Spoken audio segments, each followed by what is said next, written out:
क्योंकि आपको पढ़ना है क्या, फिजिक्स, केमिस्ट्री, बायोलॉजी और मैथ्स, ये 4 ही सब्जेक्ट आपके, बाकी इंग्लिश और एक लैंग्वेज वो तो कंपलसरी होता है। तभी आप लोग जो 10th वाले हैं कोई भी साइंस लेने के मूड में नहीं है, ऐसा लग रहा है, सही बोल रहा हूं मैं? बॉयज किसी को भी ये चारों सब्जेक्ट अच्छे नहीं लगते?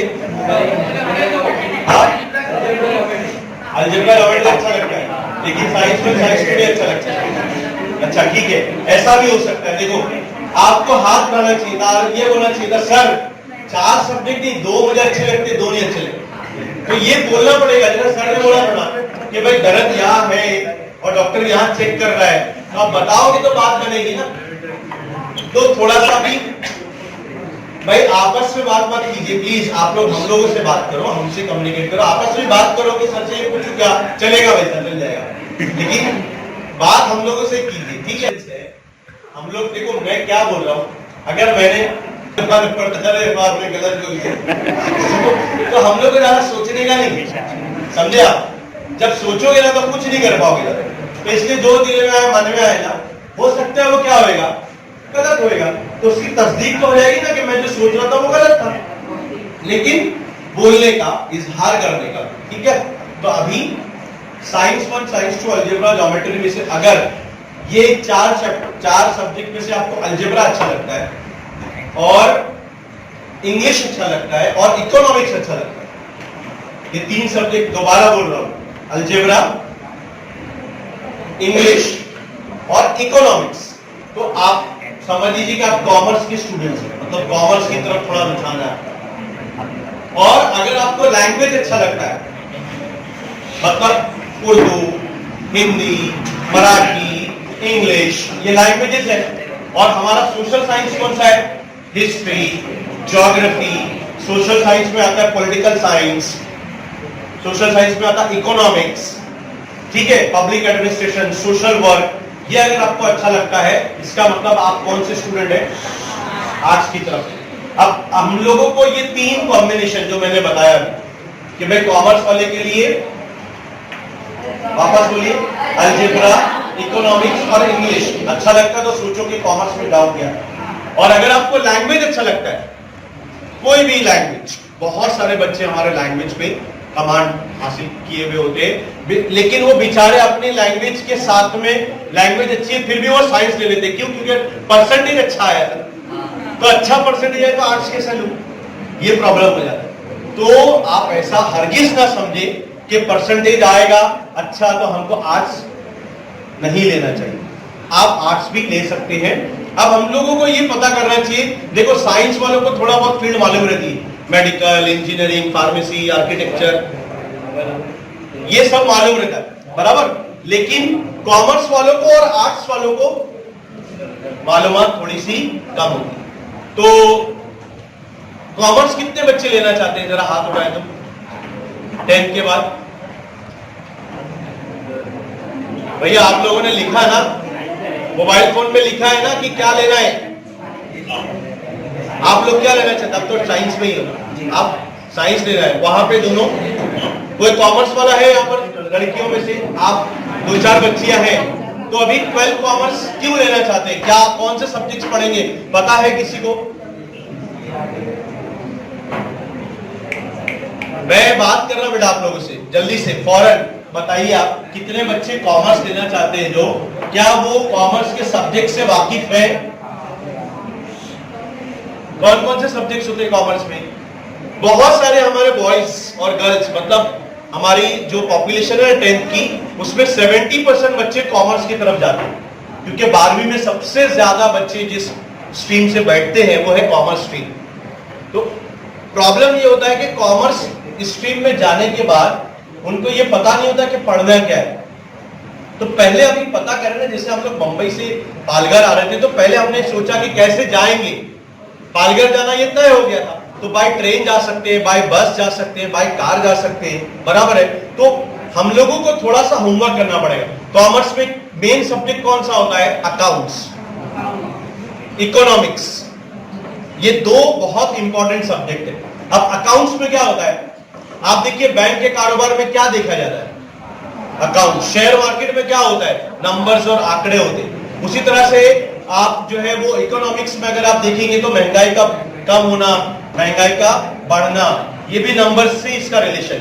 उसी तरह से कोई कारोबार आप कर रहे हैं, बिजनेस आप कर रहे हैं, उसमें भी किससे ताल्लुक होगा आपका? नंबर से होगा।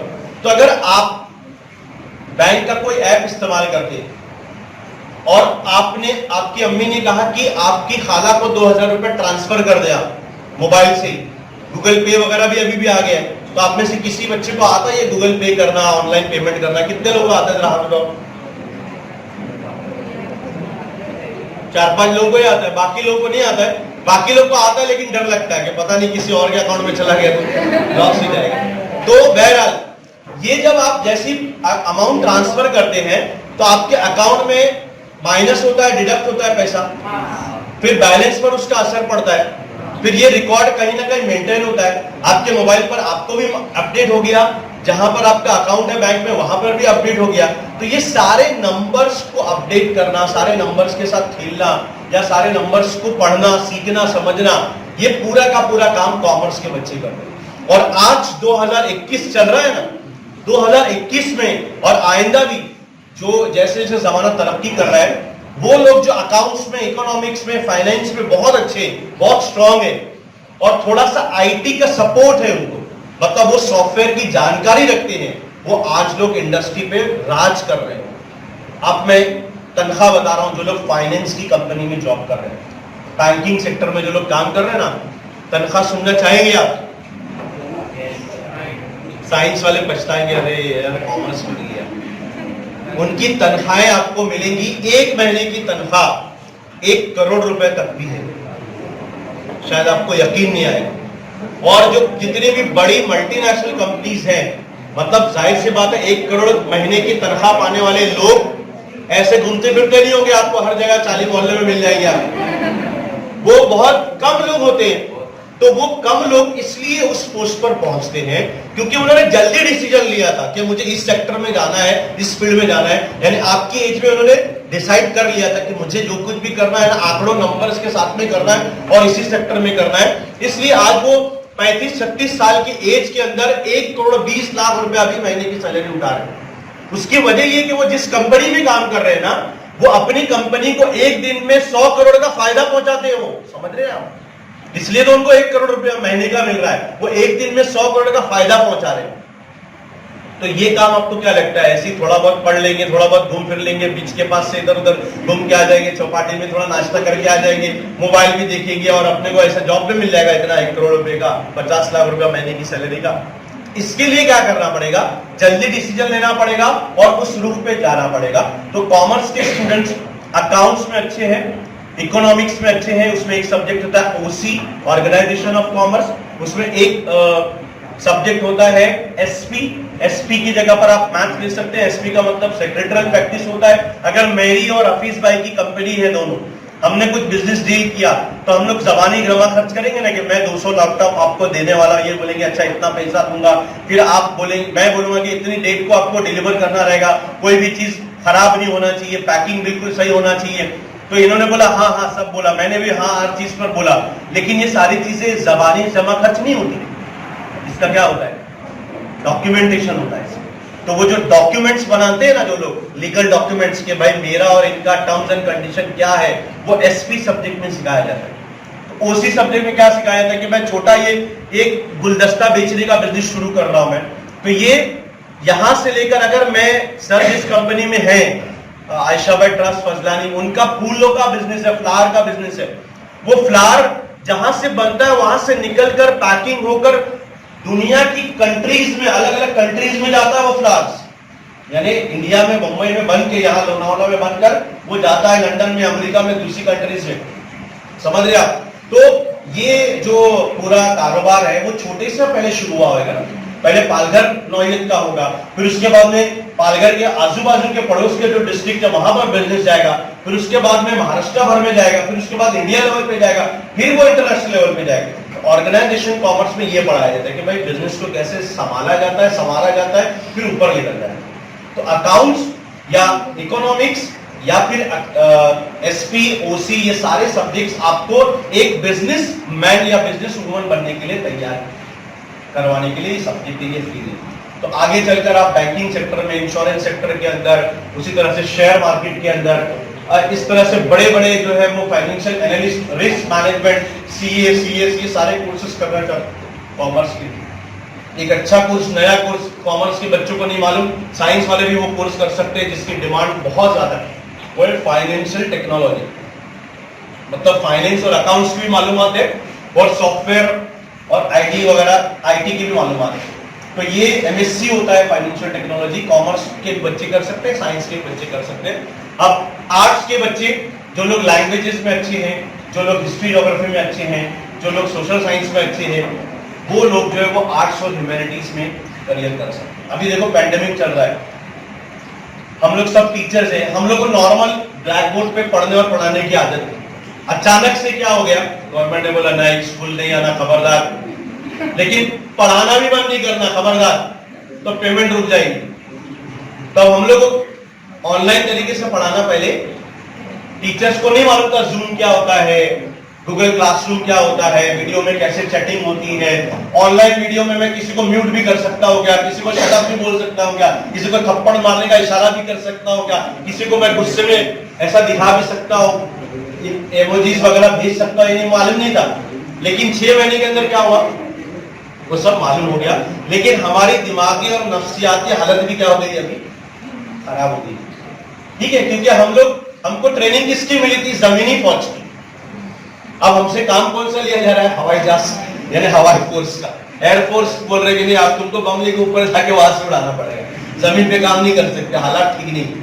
तो हमारे लिए प्रॉब्लम नहीं है, बिजनेसमैन के लिए प्रॉब्लम है। तो ऐसे वक्त में बड़े बड़े जो काउंसलर्स हैं, साइकोलॉजिस्ट हैं, वो लोग काउंसलिंग कर रहे हैं, बच्चों की काउंसलिंग कर रहे हैं, माँ बाप की काउंसलिंग कर रहे हैं, टीचर्स की काउंसलिंग कर रहे हैं। जो समाजी चेंजेस आ रहे हैं ना, जैसे अभी बहुत सारे लोग वो पूरे के पूरे तबाह बर्बाद हो गए, बिजनेस पूरा ठप हो गया, यानी वो हजारों लाखों रुपए कमा रहे थे महीने में और अचानक लॉकडाउन की वजह से सब कुछ तबाह हो गया।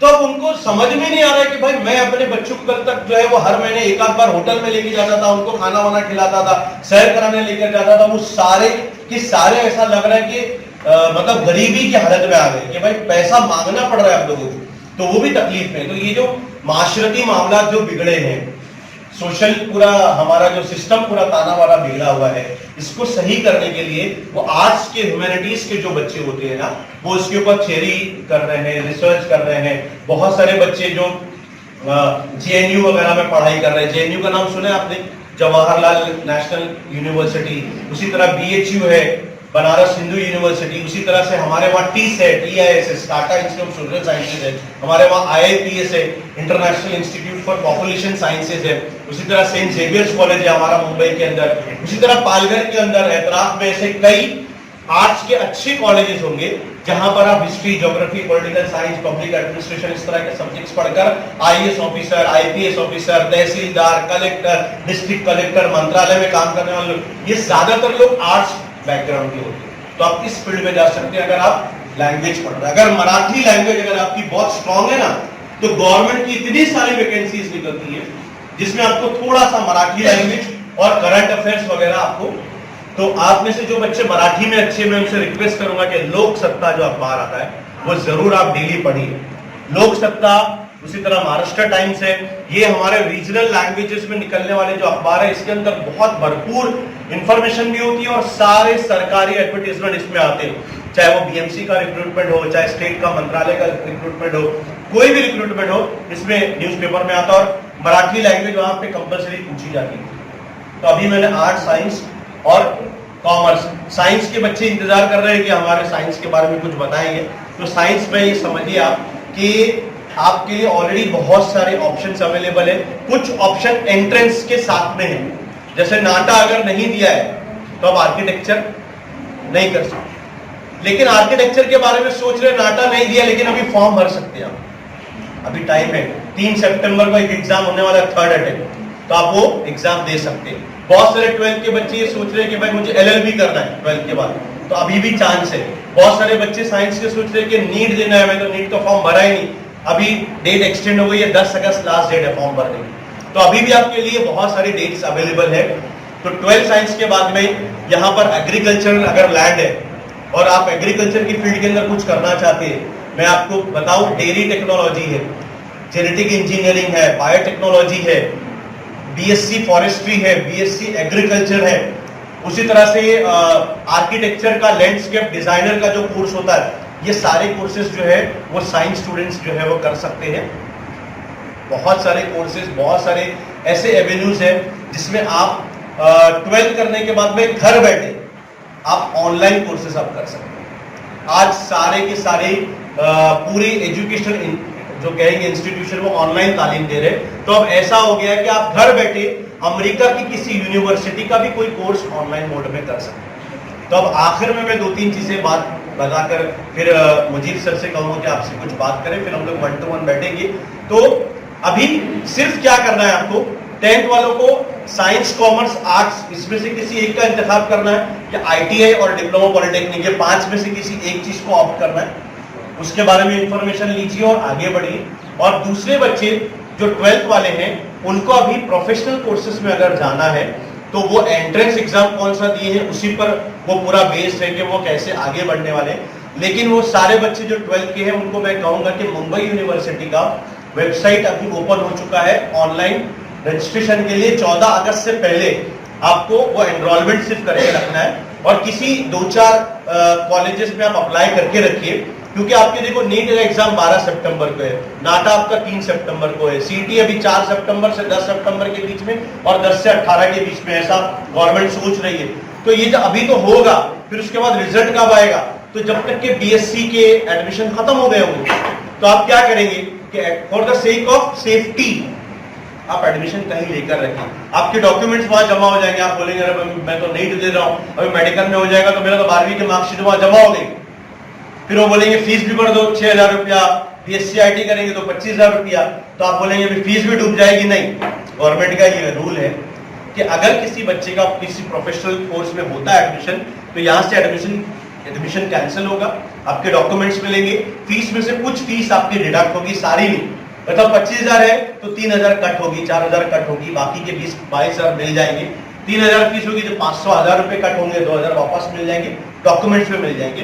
तो आप 12वीं के बच्चे एडमिशन लेकर रखिए, और जो बच्चे और बच्चियां 12वीं पास हो जाएंगे, आप लोगों से भी मैं कह रहा हूं कि घर वाले इजाजत नहीं देते कि भाई नहीं जाने का, कॉलेज नहीं पढ़ना, कहां जाएंगे इतनी दूर ट्रैवल करने के लिए। बहुत सारे कोर्सेज ऑनलाइन मोड के हैं और बहुत सारे कोर्सेज फासलाती तालीम मतलब डिस्टेंस मोड में होते हैं। डिस्टेंस मोड से एजुकेशन आप अपने तैयार कर सकते हैं।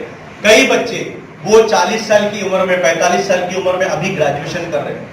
कई बच्चे जो है वो आलिम बनने के बाद हाफिज बनकर मौसिन है, इमाम है मस्जिद के, वो लोग अभी ग्रेजुएशन कर रहे हैं। कहां से? YCM या फिर जो है वो मौलाना आजाद नेशनल उर्दू यूनिवर्सिटी है, इग्नो है, ऐसे तकरीबन जो है वो 18-19 ओपन यूनिवर्सिटीज है जहां से आप डिस्टेंस मोड में मतलब घर बैठे खाली एडमिशन लेने का, आपके घर पर बुक्स आएंगी, आपको कम से कम जो है वो कुछ असाइनमेंट सबमिट करने रहेंगे, फिर एग्जाम होएगा, एग्जाम सेंटर पर होगा, एग्जाम आप अपीयर करें, पास होते जाएंगे, आपको 3 साल में ग्रेजुएशन की डिग्री मिल जाएगी। और ऐसे कई कोर्सेज जो प्रोफेशनल कोर्सेज है जो घर बैठे आप ग्रेजुएशन करते करते कर सकते हैं। जैसे कि आप देखिए आज क्या हो रहा है मालूम है, डेटा का जमाना है कि हर चीज, हर आदमी के पास, हर कंपनी के पास क्या चाहिए मालूम है? डेटा। आपको भी कोई ना कोई क्लासेस से फोन जरूर आएगा 10वीं के बच्चों को कि हमारे वहां बहुत अच्छा बैच शुरू है, ये टॉपर का ऐप है, ये आप खरीद लो। अब उनके पास आपका नंबर कहां से आया? स्कूल से उन्होंने कांटेक्ट किया है, या कहीं ना कहीं आपने कोई भी फॉर्म भरा होगा, वहां से उन्होंने सब पूरा डेटा उठाया, आपको कांटेक्ट करना शुरू किया। ये डेटा किस तरह से मैनेज किया जाता है, कैसे इसको जो है वो ऑर्गेनाइज किया जाता है। जैसे आप शॉपिंग मॉल में जाएंगे तो कुछ लोग पेमेंट कैसे करते हैं? पर्स निकालते हैं, कैश देते हैं। कुछ लोग कैसे करते हैं? स्वैप करते हैं कार्ड से, वो होता है डेबिट कार्ड, मतलब अकाउंट में पैसा था और निकाला। तीसरे लोग क्या करते हैं? क्रेडिट कार्ड से शॉपिंग करते हैं, मतलब अकाउंट में पैसा नहीं है लेकिन क्रेडिट कार्ड है तो बाद में वो पैसा उनको भरना पड़ेगा विदिन 40 डेज या जो भी उनका लिमिट होगा, और उसका टाइमिंग होता है। ये जो स्वैपिंग होती है ना, या जो कैश का कारोबार हुआ है, इस पर रोज आना, डेली, जिस दिन ये खत्म होगा ना शॉपिंग मॉल में, डेली एक शीट बनती है और वो डेटा एनालिस्ट के पास जाती है। वो बताता है कि भाई आज दिन भर में कितने लोगों ने कैश पैसे से खरीदा, कितने लोगों ने क्रेडिट कार्ड से खरीदा, कितने लोगों ने डेबिट कार्ड से खरीदा, डेबिट कार्ड का इस्तेमाल ज्यादा हो रहा है कि कम हो रहा है, कैश से लोग ज्यादा खरीद रहे कि कम खरीद रहे, उसके हिसाब से मार्केटिंग स्ट्रेटेजी बनती है कि किस चीज को कैसे सेल में देना है, क्रेडिट कार्ड में देना है कि कैसे देना है, और ऐसे हर चीज में हो रहा है। और आखिरी चीज अभी क्या हो रहा है मालूम है, जैसे भाजी तरकारी बिकती थी, फूल हार बिकते थे, मेज और कुर्सी बिकती थी, अब जो है ना वो कोर्सेज बिक रहे हैं। क्या बिक रहे हैं? कोर्सेज। कोडिंग सीख लो भाई 5,000 में, 25,000 में, 50,000 में। मशीन लर्निंग सीख लो भाई 25,000 में, 30,000 में। 2 घंटे का कोर्स, 40 घंटे का कोर्स, 2 महीने का कोर्स। हर कोई अब क्या कर रहा है? एजुकेशन। आपको मालूम है बायजूस वो एक कंपनी है बहुत बड़ी जो इंडियन क्रिकेट टीम को अब स्पॉन्सर बन चुकी है। उसका काम क्या है? बायजूस क्या करती है? भाजी तरकारी बेचती है, शर्ट पैंट बेचती है। क्या बेचती है बायजूस? एजुकेशनल ऐप से उनके सारे कोर्सेज की डिटेल आपको ऐप पे मिल जाएगी। आईएएस की ट्रेनिंग करना है, बायजूस का ऐप खरीदिए। इंजीनियरिंग की पढ़ाई करना है, बायजूस का ऐप खरीदिए। सीटी की तैयारी करनी है, बायजूस का ऐप खरीदिए। पढ़ाई करनी है 11वीं 12वीं साइंस की, बायजूस का ऐप खरीदिए, आपको मिल जाएगा। अब बायजूस के अंदर जो है वो इतनी बड़ी जो कंपनी है, इसमें इस तरह के इतने सारे कोर्सेज ऑनलाइन बिक रहे हैं, तो वो वाकई इस तरह की ट्रेनिंग वो दे रहे हैं या नहीं, उसकी क्रेडिबिलिटी के ऊपर सवाल या निशान है। तो आपको कोई भी कोर्स जिसकी मार्केटिंग होगी कि भाई मशीन लर्निंग बहुत चल रहा है, तो मैं अपने बच्चों को क्या सिखा दूं? अब मशीन लर्निंग सीखना है ना, या डेटा एनालिस्ट बनना है ना, तो पहले बच्चे के 9वीं और 10वीं के मैथ्स के मार्क्स तो देखो। उसको ये नहीं मालूम है कि 120 का 20% क्या होता है, और वो क्या सीखने जा रहा है? डेटा एनालिस्ट का कोर्स करने जा रहा है। तो थोड़ा सा आप मार्केटिंग ट्रेंड के पीछे चक्कर में मत पड़िए कि जिसको बोलते हैं ना भेड़ चाल, कि मैंने फार्म हाउस डाला तब बाजू वाला भी फार्म हाउस डालेगा, तीसरा वो खाला का लड़का भी वो देख फार्म हाउस बोला, चले तू भी फार्म हाउस डाल। उसने दूध की डेयरी का कुछ शुरू किया तो बाजू, उसने ओला डाला तो बाजू वाला भी ओला डालेगा। तो ऐसा ट्रेंड हमारे वहां चलता है, ऐसा आप ना करें। आप अपनी सलाहियत देखिए, उसके हिसाब से सवाल कोर्सेज का इंतखाब करें। और मैं आखिर में अल्लाह ताला से दुआ करूंगा कि आप सभी जितने बच्चे यहाँ बैठे हैं, आइंदा 5 साल 7 साल में किसी अच्छे कोर्स के लिए जाएं, किसी अच्छी जगह पर बाइख्तियार पोजीशन वो हासिल करें, और आप उस पोजीशन पर जाकर खूब पैसे कमाएं, ये भी मैं दुआ कर रहा हूं। और इस पैसे में से हमको कुछ दे, ऐसा भी हम नहीं बोल रहे, बल्कि हम ये कह रहे हैं कि उस पैसे में से आप इतना कमाएं कि आप इस काबिल हो जाएं कि कुछ इंसानियत की खिदमत के लायक बने। अगर आपकी सैलरी 2 लाख रुपया महीने की है, तो आपके लिए 5,000 खर्च करना, किसी की फीस भरना आपके लिए आसान होगा या मुश्किल होगा?